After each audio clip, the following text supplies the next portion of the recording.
The Department of Agriculture is expected to declare a food security emergency on Wednesday, January 22. Here's a report. The Department of Agriculture may declare a food security emergency on January 22. DA spokesperson Assistant Secretary Arnel de Mesa said they expect to receive the recommendation from the National Price Coordinating Council regarding this matter by today, January 20. In-expect na ma-review yan, Monday din hanggang Tuesday, at ang expectation by Wednesday ay meron ng action ang ating kalihim, and most likely is the declaration of food security emergency. Under the amended rice tariffication law, the DA can declare a food security emergency on rice due to a supply shortage or an unusual price increase. The government has already implemented several measures to reduce rice prices. These include reducing the tariff on imported rice from 35% to 15% under Executive Order 62 and programs under Kadiwa. Despite all of this, nananatiling elevated. Bagamat meron tayong nararamdamang pagbaba, but not to the level that we are expecting it to decrease. Meanwhile, the Samahan ng Industriya ng Agrikultura has expressed support for the declaration of a food security emergency. However, SINAG said that this appears to be an admission by the government that the reduction in tariffs has not helped lower rice prices. They are now calling on the NPCC to recommend to the National Economic and Development Authority the revocation of Executive Order 62 and the reinstatement of the 35% tariff.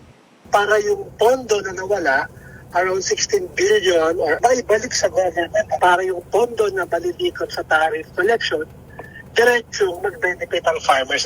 President Bongbong Marcos has earlier voiced his support for the move. The declaration would allow the National Food Authority to release its buffer stock of 300,000 metric tons of rice to help stabilize prices. For News 5, I'm Ria Fernandez. We are One News. Sinasabi nila maganda rin daw itong declaration ito para nga daw ma-decongest yung mga warehouses ng NFA. Ang tanong dyan, which warehouse ng NFA yung kailangan i-decongest at saka bakit kailangan i-decongest? Dahil dumating yung mga panahon na apat na sunod-sunod na bagyo, hindi ba nabigyan ng mga bigas yung mga kababayan natin, di ba? Kasi supposedly, ang NFA naman natin ay para doon sa mga emergency purposes. Yung sinasabi nga nila is we're declaring a food emergency in a time na wala na masyadong calamity tumatama.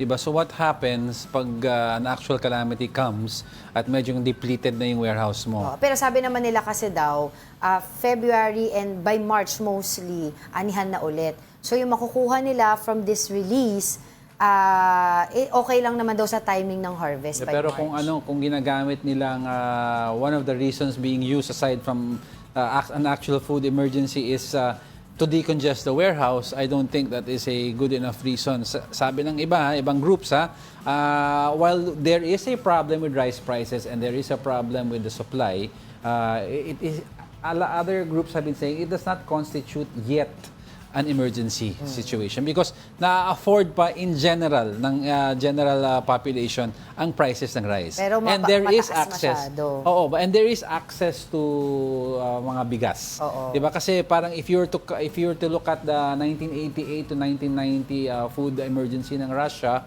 you had people lining up trading boots and t-shirts for actual food because wala nang access to food.